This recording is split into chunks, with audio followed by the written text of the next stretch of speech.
Without any prior knowledge of the lore of Five Nights at Freddy's, except for having played the first few games a couple times, I finally decided to watch Five Nights at Freddy's. It was okay. I lied. It was pretty bad. If you've ever played the game, you know the drill. The security guard, however, didn't. He tries to escape, and that's a rookie mistake. You never do that. You sit and play the game, and then proceed to the next night at 6 a.m. That's the only way to survive. Naturally, he gets caught, but instead of a jump scare, they put him in a chair and start moving this animatronic mask with spinning blades to his face. Very, very slowly. We're almost there. Here we go. Just a few more minutes, I guess, and finally it's on, I think. I think he's dead. But that took forever, no? We know he's not escaping. He's some random extra. Why keep us waiting? Anyway, then we get to our main character, Mike, who's a dad or a brother. I don't know for sure because the movie chooses to be vague.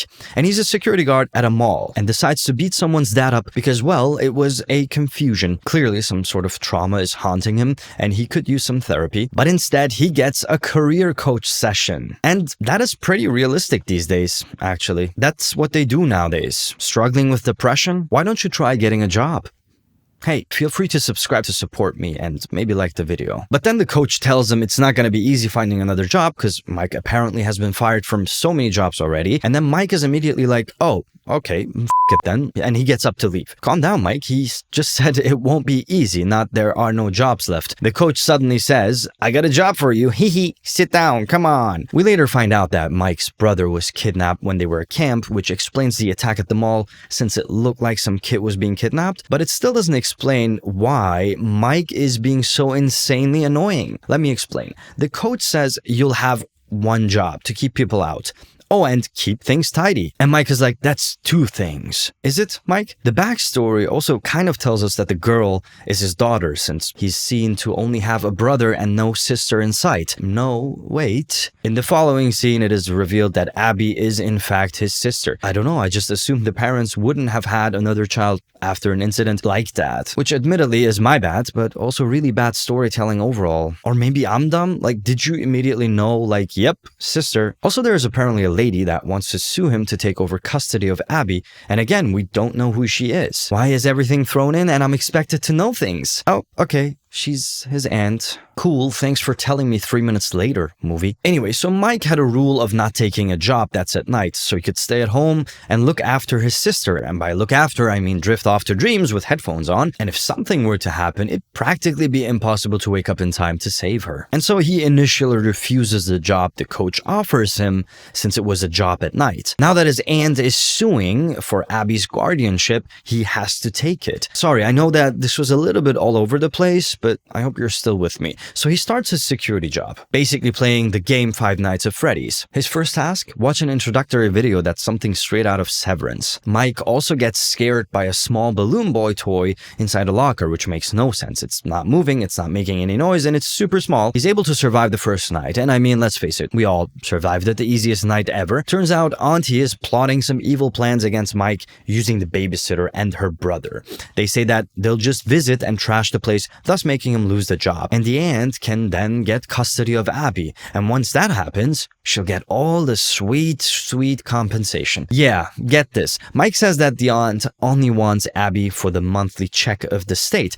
Seriously, we're gonna make the aunts have the characteristics of some Disney villain? I mean, how much money are we even talking about? Okay, the second night, Mike gets a visit by Foxy, who doesn't do anything, he just stands there. By now, I've also figured out that Mike is a lucid dreamer, and please don't judge, yes, it took me this long to understand what was going on with his entire setup and the dreaming sequences. He uses the soundscape and poster as a sort of portal, and is able to manipulate the dreams to figure out his brother's disappearance. And he does explain that we don't realize the clues we've seen in real life so we can investigate within the dream. None of this is ever relevant within the movie, just pointless, repetitive dream sequences that do nothing for the plot. In one of his dreams, his arm gets cut, but in real life, it's also cut, which is pretty strange, unless of course Foxy just snuck in to give him a quick friendly cut, I guess. But on his second night, he also gets a visit by a police officer who isn't suspicious that there's a new security guard every week. Note that they keep her deliberately vague. They don't ever hint at the slightest idea that she might know something. So of course I didn't assume it. Maybe I should have. Maybe I should be like, wait, this police is either an idiot or she's in on it. I didn't. I wholeheartedly expected there to be some big plot hole. There wasn't, but the storytelling is also still annoying. She also mocks Mike about his career choice, telling him that maybe the benefits of the security guard job are great. And I mean, that's just tasteless. Very bad attempt at flirting, if that's what she was going for. Then she shows him the animatronics dancing and singing and asks him if he wants to dance. No, he doesn't want to dance. Maybe the benefits of the job want to dance. How about that? I'm sorry, I'm taking this way too personally. I'm just at a shock to see how almost every single character so far has been incredibly unlikable. Except Abby and her drawings. I like her. She's cool. Anyway, another night shift is over and the police lady Vanessa was kind enough to spend the entire night with Mike instead of doing her job. The guys in the morning arrive to trash the place and nothing out of the ordinary happens. Unless you count everyone dying, but I mean, come on. We all knew that was gonna happen, so that wasn't really out of the ordinary, was it? Mike arrives home and he doesn't question why the babysitter wasn't there. He's just cool with it. But it gets weirder. The morning Vanessa shows up at Mike's place and is upset that he didn't tell her he had a sister. Sorry for not sharing my entire family tree the other night when we met for the first time ever, Vanessa. How does she know there was a break-in though? Was there an alarm? Who informed her of it? And did she not see the dead bodies? Vanessa gives Mike another shot because she likes him, I guess. Mike tries calling the babysitter who didn't babysit until he arrived back from work the previous night. He can't reach her, so he has to take his sister with. But don't let any of the social service people see this, taking your sister to a night shift at some shady place where kids used to get lost. Ah, hell no, dog. That's a lose custody speedrun move right there. I feel like I could have articulated that better, but anyway, so while Abby is camping in a tent inside the security room, super cozy, Mike gets to cleaning. Well, the broken glass and the furniture, not the dead bodies, since they had already been cleaned. What I really despise about Mike though, this guy has been trying to remember the face of his brother's kidnapper for years, and I don't even know what the point of that is. Like, okay, obsessing over something and not being able to let go of the past is totally fair. But ultimately, this won't really solve anything. He can't go to the police based on his memories. Finding his brother now is very, very, very unlikely. Plus, and this is a big plus, it's written in all caps, he still has his sister to take care of.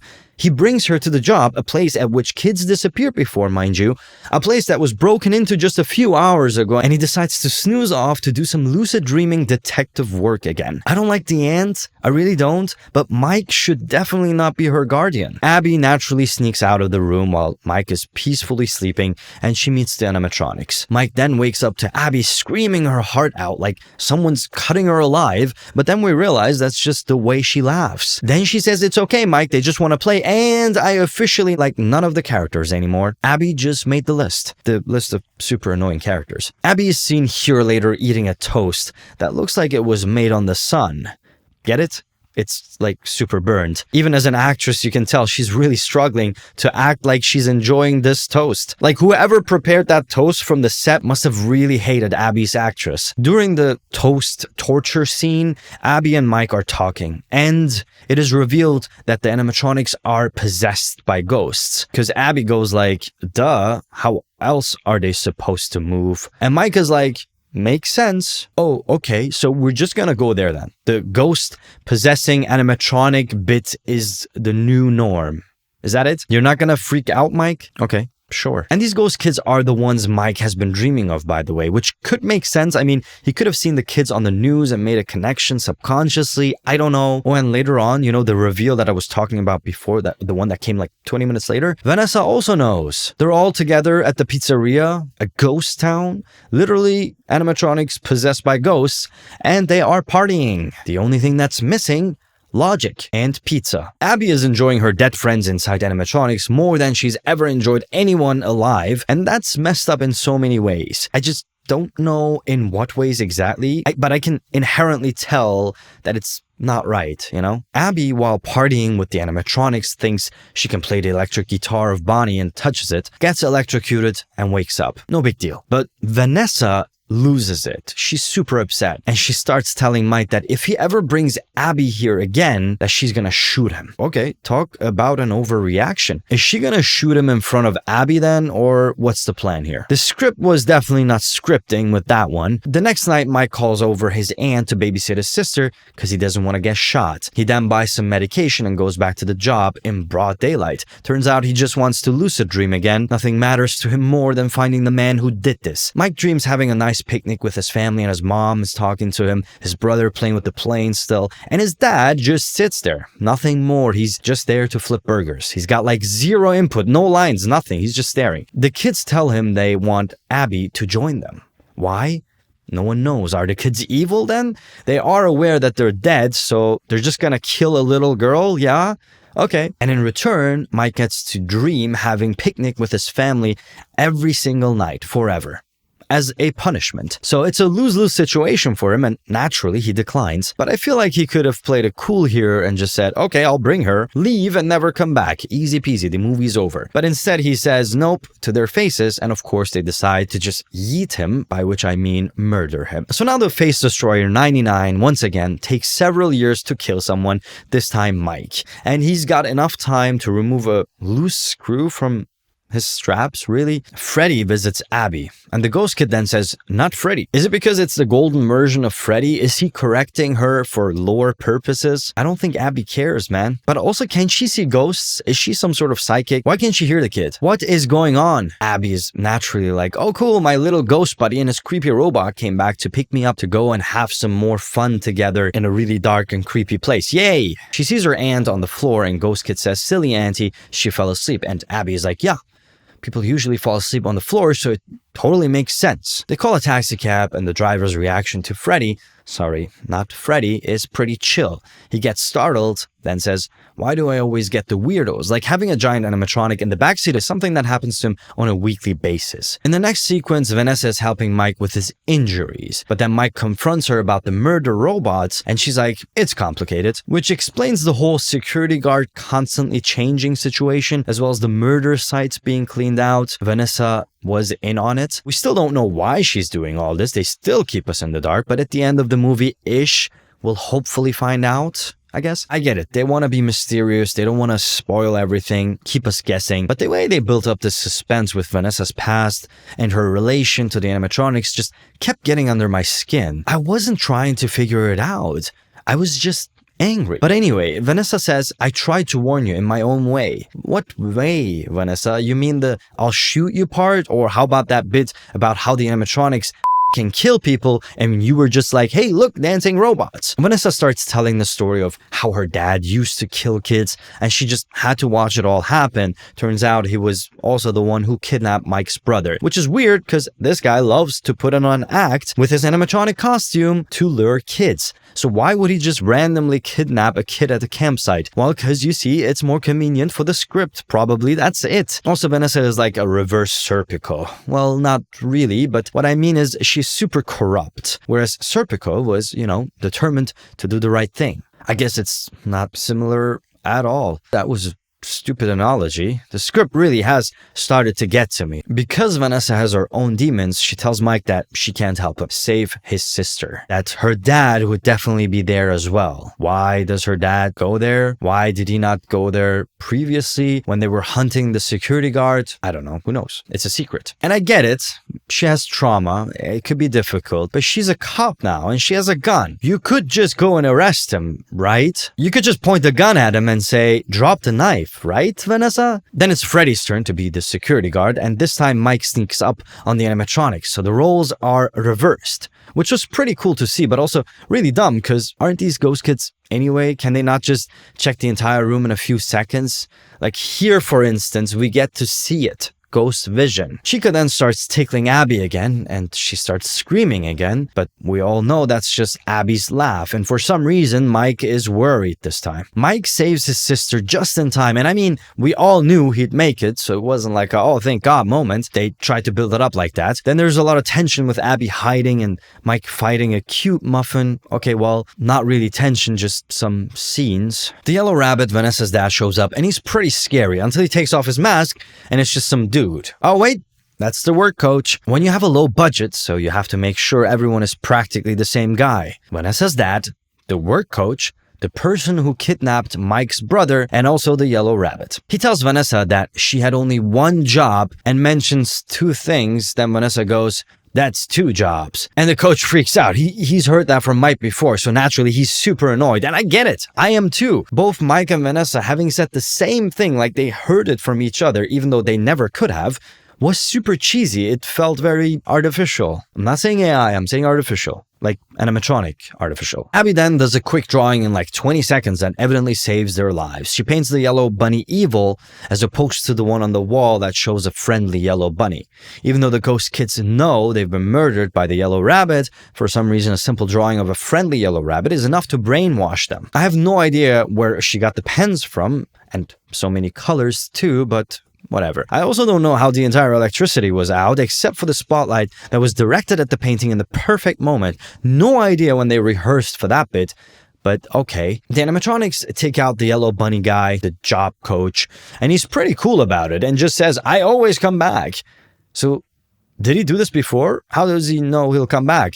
Does he just assume since these guys have ghost kids in them, I'll just come back as myself too? No idea, but he seems super confident. Abby realizes ghost friends, not really all that fun, and immediately starts socializing at school. Hi there. Feeling introverted? Do you have imaginary friends? Then why don't you come over to Freddy's Pizzeria, where we'll help you understand you really don't want to be an introvert or have imaginary friends. Oh, and all-you-can-eat pizza! In the end, Vanessa ends up stabbed in a hospital. All it took for her to stand up against her dad was Mike, because I guess they're in love now or something. The ghost kids lock the work coach in a room who's still suffering in his rabbit suit. Is it his ghost that's moaning? I don't know. No way of knowing. This movie is an enigma. What happened to the aunt? We're just gonna pretend she never existed and didn't probably die in the living room? Okay, the second movie starts out in 1982 in what is supposedly the first edition of the Freddy Pizzeria. A girl is sitting there waiting for a trapdoor to open, and another girl offers her some Freddy version of cola. And she's like, "Ew, tastes like gasoline." Does that mean she tried gasoline before? The girl realizes a kid is going backstage following a big-ass animatronic with white eyes. It's super creepy and scary looking. Why does he follow it? Does it look cute to him? Come to think of it, he probably had too much cake, sugar crush or something. You know how kids can be. He follows a creepy robot. It's fine. So she starts, screaming at the parents. She's not calm or collected. She's like freaking out, screaming in their faces, telling them there's someone in the back room, something's happening, blah, blah, blah. And look, if you're a parent, you know that sometimes kids say things and you're too distracted or exhausted and you miss things. And I get that they ignore her in a chaotic place like that. That's totally fair. The girl then follows the yellow bunny and saves the kid herself, but gets stabbed exactly 3 times in the back during her escape. Bizarre. Does the yellow bunny just let her leave? So after one stab, she was still like, "I got this, I can carry him, easy." The second stab also didn't kill her, I guess. The third only did some damage where she sees a bit blurry and has astigmatism suddenly. At first I thought this was a cool opening sequence, but then I realized how unrealistic it all was, and no, it was pretty lame, I think. Then the parents see a girl literally collapse on stage and simply continue to enjoy the show as she's lifted up by an animatronic that looks ultra creepy and way too sad to ever be shown in a fun and happy place like Freddy's, I think. And its name is Marionette? What? Who even put that abomination there? But anyway, this was just the opening sequence. We wake up 20 years later after that horrible memory. And X years later, after the first movie's events, I said X because I have no idea. They didn't specify it. But Mike is moving into a new house. He's got a date with Vanessa. His sister asks him if they kissed yet, and he's like, "It's not a date though," because Mike is 12, I guess. And people on the street have heard about this killer robot story and then decided to organize a fest around it. Makes sense. People love a good killer story as long as they're not the ones killed. The science teacher isn't happy though, because during the Fast Fest, there will also be a science fair and he wants everyone to attend that instead. And I can immediately tell you that this guy is going to die. How? I don't know, just a hunch. I promise I won't delete this, even if he doesn't die, by the way. And I wrote all that before I even saw him belittle Abby, by the way. Now I'm like 99% sure he's dead. Thanks, movie. Thanks for being so predictable and boring. Anyway, later on, Mike and Vanessa have the worst date ever, talking about their traumas. Classic rookie mistake, by the way. You never talk about sad things, especially not sad things from the past, Mikey. He then comes home and he can't find Abby. He sees a note that's inside of the door, realizes that Abby is pretty weird, and immediately goes after her. And I have to pause here. I don't really get the sentiment Abby is feeling. Yeah, it's sad that these are ghost children trapped in robots, and yes, they did save her from a yellow rabbit, but she was almost killed by what is basically moving creepy metal toys. Any normal human being with the least bit of a functioning amygdala, which is, did I read that correct? Amygdala, which is this part in your brain that helps identify threat and fear, would know that while it would be great to have cool robot friends, these guys are not it. And I can't even build a smallish robot that works properly. I clearly can't fix them, but just because my friend of 10 years old believes that I should try, I will go there on my own. And since buses don't drive to this ghost restaurant, I could never have come here. How did I come here? Who knows? Maybe I ran. Maybe I just teleported with my secret invention I'll introduce during the science fair to embarrass our science teacher. Screw you, Mr. Burke. Anyway, Mike grabs Abby and they go back home with some weird talk to us anytime Freddy device they find on the ground. And this device she'll likely use later to communicate with the ghost kids. Duh. Then we see the ghost documentary crew go to the first location of the Freddy pizzeria to investigate, and they've been invited by a security guard named Michael. And once you see the guy, you realize, nope, he's got a murder smile, let's go back. Let's just leave right now. They don't, unfortunately. The lack of common sense in horror movies is really something else, especially in horror movies that are not very good. The girl hears creepy music in her headphones, and Michael tells her, hey, that's just your imagination, don't let this place get to you. The cameraman calls Michael Mikey Boy, and now Michael is thinking, should I just kill him, or do I wait for the animatronics to do their thing? In the meantime, the girl goes to check out the music. The music ends, and inside a big wrapped up box is Marionette. She reaches out to the girl. Okay, hold on for a moment. Why are these robots killing people? Charlotte literally saved someone before she died, so she's a good person. Is this like, when a ghost gets stuck in the world, they become evil over time, like they have to let go and move on, like some conjuring shenanigans going on right now? I don't really get it, but anyway, they all get picked up, obviously, and now Michael has to escape the place because, well, he's next. There isn't anyone left to kill except for him. He makes a run for it. In the meantime, Vanessa experiences the most intense bike spinning class of her life when her animatronic killer dad is the motivating instructor. Then suddenly she goes to the changing rooms, and when she pulls a gun on her workout friend who came to check on her, the guy calmly goes, "Please, Vanessa, easy." I feel like the guy was way too calm when pointed a gun at him. I am actually more freaked out when someone passes me the knife so I can cut fruit or something. The only explanation I could find for this scene was that this wasn't the first time Vanessa pulled a gun on this guy, and he's gotten used to it. So during their not date, Mike told Vanessa to go do lucid dreaming and try to make peace with her past, and Vanessa is able to immediately channel herself into the dreamland. First try. I've tried to do lucid dreaming for months. Every day, I look at the clock, all the tips and tricks, counting your fingers, whatnot. It never worked. And she does it first try. Right. Sure. But as it turns out, she's not exactly lucid dreaming. She is and she isn't. I'm not sure. She can control what she dreams initially, but then her dad takes over somehow, and she can't escape him. There's a shot of her running away in the hallway towards her dad's workshop, and I need to mention this real quick because they use this weird special effect where they show the room zooming out and it feels like it's unreachable, but then seconds later she reaches it. Why? Why even use that effect if she was gonna make it in the first place? I'll tell you why, because they had Bob there sitting and he was like, hey, I got this cool effect, I could just add it in here. And the director said, yeah, let's do that. That looks sick. She does end up shooting her dad in the dream, but even when he dies, he's like, you shall always be mine. Well, she tried, it didn't work. What Mike needs to do now is tell her, okay, then we do plan B. When she asks what plan B is, you go in and kiss her. Sorry, just trying to get this guy laid. Later on, when Abby is sleeping, the ghost kids reach out to her from the Freddy talk machine, which we all expected, and they ask for help. It tells her, come and join me. And she's like, I should just bite there. I gotta hand it to her though, man. She wakes up in the middle of the night, like 3 a.m. or something. I can barely get up to pee because I'm so tired.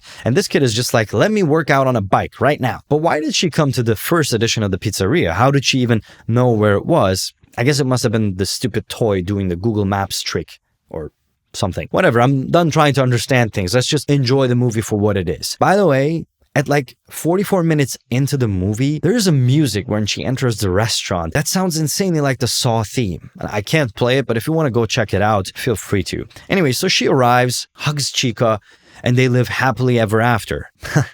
Nah, I don't know what happens. They don't show us. She spends the night there, I guess, or goes back home at like 5 a.m. Who the knows? We get to the scene where Abby blatantly tells Vanessa, who without a doubt is gonna tell her brother that she went to the restaurant to meet with the robots. But Abby isn't the only one who lacks basic cognition, thinking. Because Mike just ignores Vanessa and says she's just a kid and I can't help her. Brother, what? When did it become about what? Why is he so annoying? Why can't we write some likable characters that act like normal human beings? He knows that she literally went to Freddy's place all by herself like a few nights ago. What makes him think she wouldn't do it again? See, the movie tries hard to make sense of itself, but when the characters are this oblivious and ignorant, it all feels just super forced, and even if bad things happen now, you end up saying, well, duh, I mean, totally saw that coming. So there's no build-up really, just lack of comprehension. Alright, so get ready for some technical, complicated engineering stuff. Vanessa visits the girl that died that night, Charlotte, and she tells her, I know you want to kill people, but I can't let you. You're locked in here with a perimeter lock. Charlotte wants her to fix that, whatever that perimeter lock is. Unlock it or something? And Vanessa goes, I'm not gonna do that. Now, if you're like me, you're probably wondering, what the did they just talk about? What is a perimeter lock and how could Vanessa ever fix it? Is she a robotics expert or some machine engineer grad? No idea. But Charlotte doesn't care because she implies that Abby will fix it anyway. Vanessa then gets ambushed by the marionette that's inside the dock crew girl's body. We go to the science fair where Mr. Burke is once again being super annoying and purposefully drops Abby's little killer Chica destroying the robot. And maybe, just maybe, he saved many lives by doing that. And maybe he didn't. I don't know what the robot was capable of.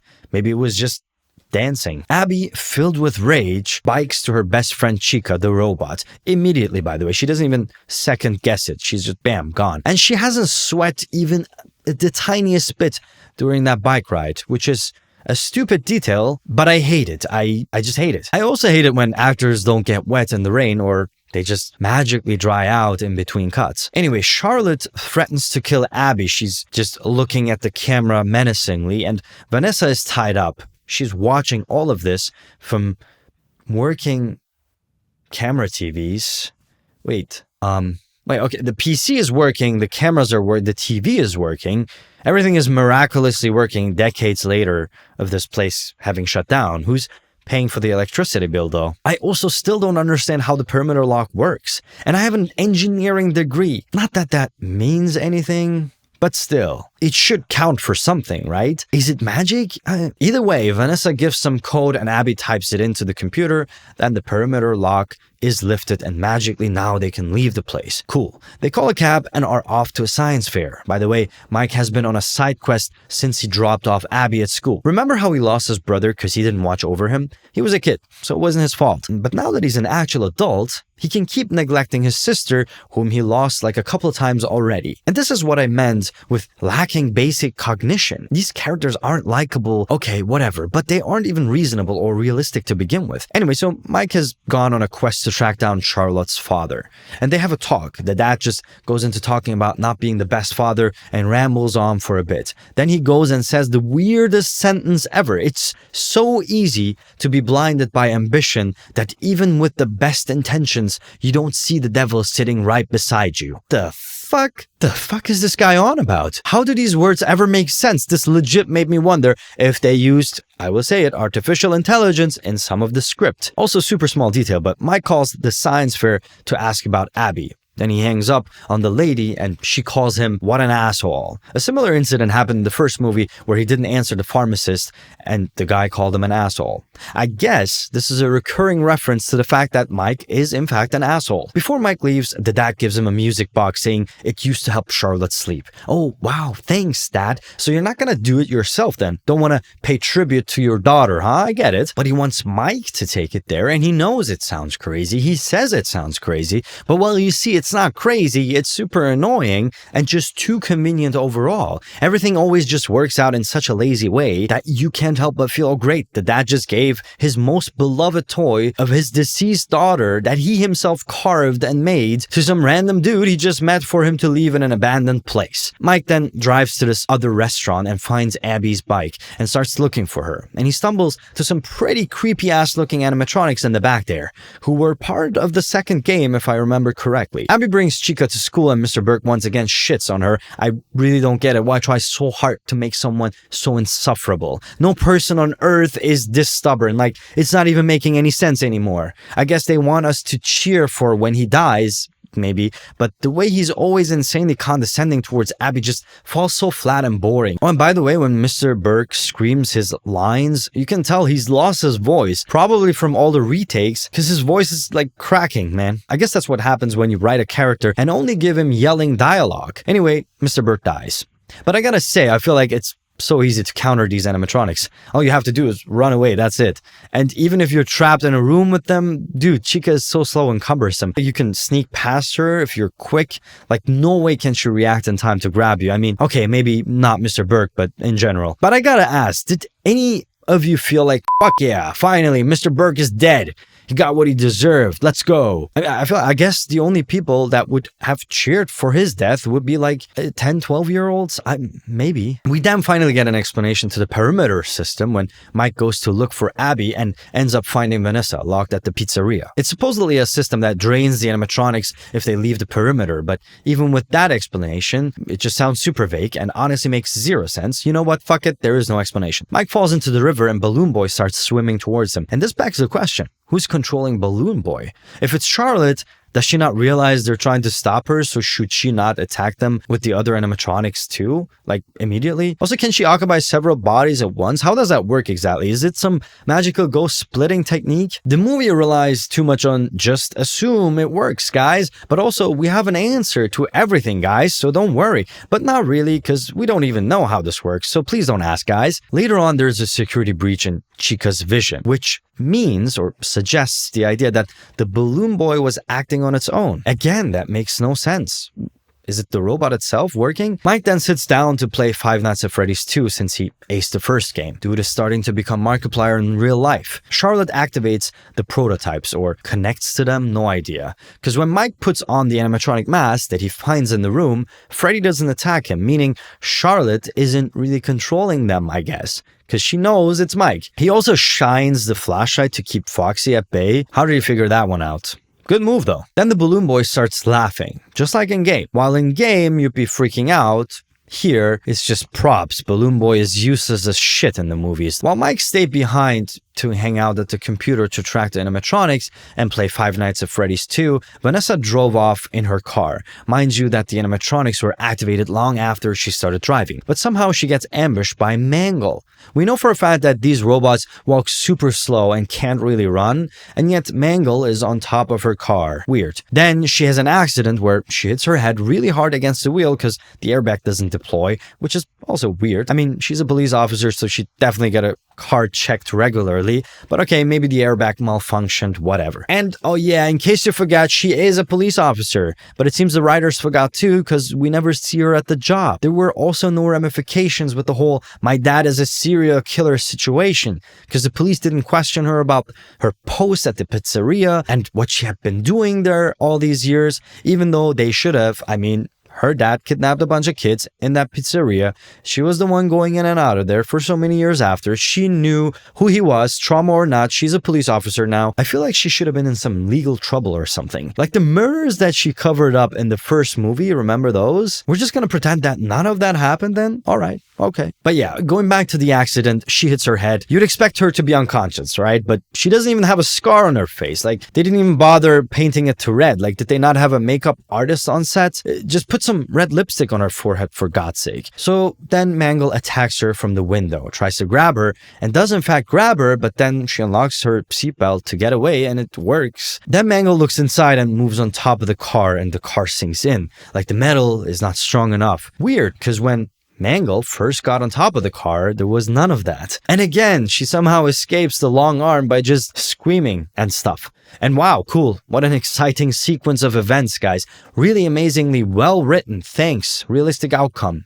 Thank you. Mangle then decides to take a nap as Vanessa drives away. It's just in sleep mode, I guess, for the rest of the way. Vanessa, without ever once checking any road names or stop to check the address, finds where she needs to be exactly. And I mean exactly, down to the house. She hits the brakes and Mangle flies out of the window into the living room where Freddy conveniently was about to take out two old people because they were too distracted 20-ish years ago in a children's arcade place. POV, you're playing Five Nights at Freddy's 2. We see a girl sitting on her bedside, talking to a life-size robot. She's never seen this abomination before, but she's smiling like she just found out she can have all the ice cream in the world. I am so livid with this girl. I don't know why.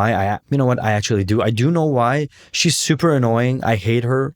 That's all. Actually, you know what? That's not all. I'm not done with this scene. In case you missed it, initially, she was going to bed, right?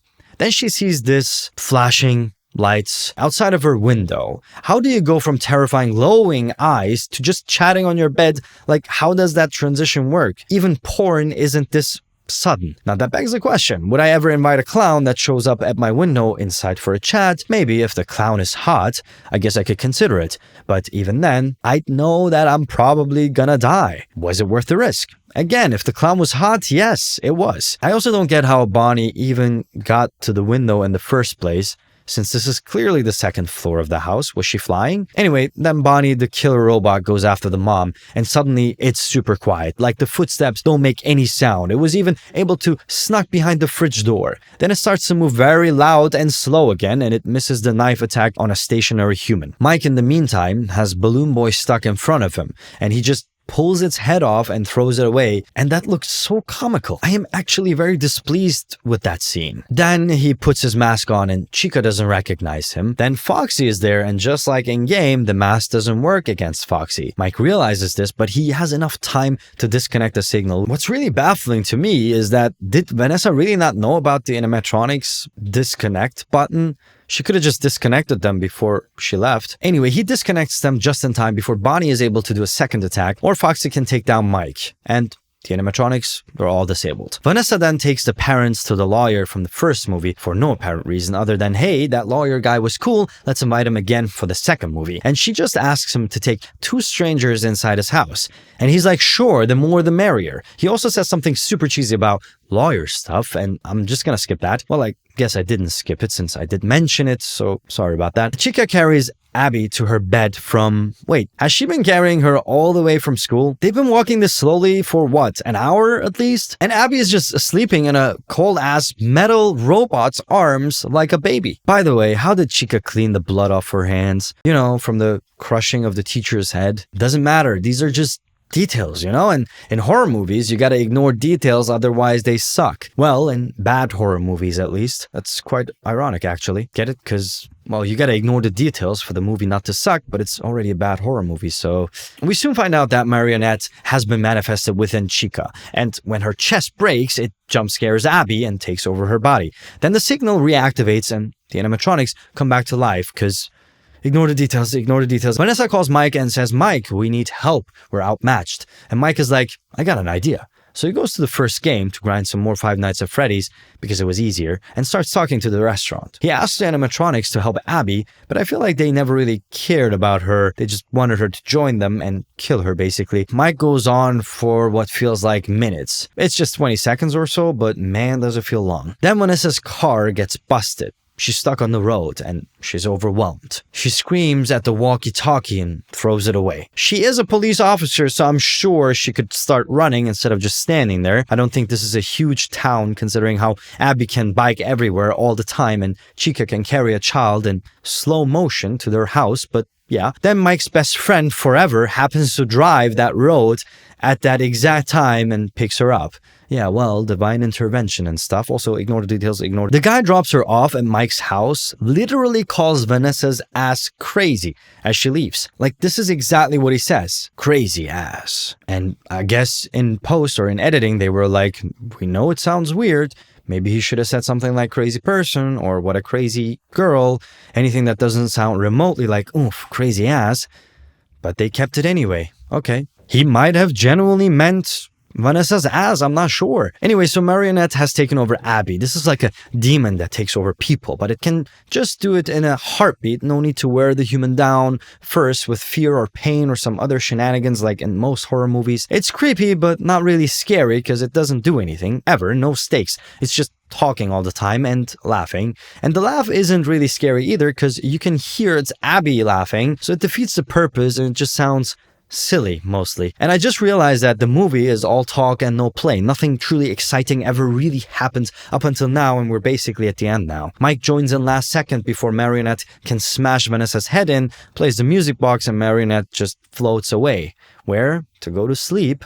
Duh. Then the security guard with that creepy smile comes back. Mikey! Then it's big reveal time. Turns out that he is Vanessa's brother. And he's also here to continue his father's legacy. I have to admit, I hated most things about this movie, especially the lack of horror, but I loved Michael, man. The guy is genuinely terrifying. Like, his acting was really on point. Talk about an anticlimactic ending though. I swear this movie, man, it has it all. My guy Mikey talks about how they're just gonna blend into this Fred fest with the animatronics and how half of the town is gonna be dead by morning. And then 20 seconds later, all of the animatronics are destroyed. The first game animatronics swoop in, well, not swoop in, casually come by like the Avengers and kill off the second game animatronics. There isn't even a fight, like it's not even close. They literally get one-tapped, which was pretty lame to say the least. How did they even arrive without making any noise? You'd hear their footsteps from a mile away. And now the first movie animatronics, due to leaving the pizzeria, are dying, or better yet, get to go to heaven. Why have they lived in the restaurant for all those years though? Was it fun? Did they have fun sitting there doing nothing other than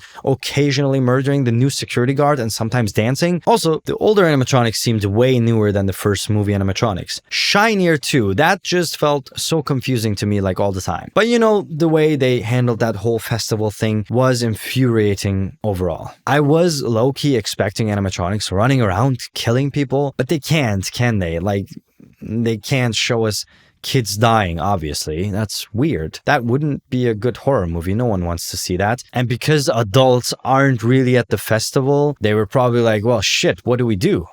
Fuck it. Maybe they forgot. You think so? Yeah, sure. It was like 30 minutes ago. Nobody remembers the festival. Didn't Michael just talk about it like a few minutes ago and say that they were gonna blend in and kill everyone? Oh, yeah. Okay. In the end, the ghost kid is talking to the gang, only him though, because they don't want to pay the other kids any money for appearances. He says he won't be able to hold him anymore, and he's talking about the yellow bunny, obviously, but Mike is too dumb, so he doesn't get it. The kid also says that he'll get stronger. How does that work though? Do ghosts just get stronger the more they chill in the darkness? Mike decides all this happened because Vanessa had warned me that Abby had gone to the restaurant, and I didn't listen to her. Oh wait, that doesn't make any sense. And he tells her that he can't trust her anymore and basically breaks up with her. But since they were never really dating, it's not a breakup, just two estranged friends. They all forget about Marionette still being in the house, and of course it takes over Vanessa in the end. I'll be honest though, I expect her to not be threatening at all and fall flat. All Mike has to do is get the music box and Vanessa's cleaned out, easy peasy. I bet the Warrens wished they had a demon exorcising music box. Anyway, after the roll credits, we see three kids at the pizzeria and they find the yellow rabbit and they want to take it back since the next day the whole restaurant will be demolished. Which technically means the yellow rabbit should also die, right? I mean, it shouldn't be able to exist outside of the restaurant, no? Or maybe it doesn't have the same logic as the rest of the animatronics? I mean, yeah, it probably doesn't, because why should it? Why should anything ever make any sense? Let's just write cool shit, we'll record it all, edit it a little, and throw together a movie. No need to think about the details or this or that. Let's just f***ing do it, guys. Anyway, thanks for watching. Beep boop bop.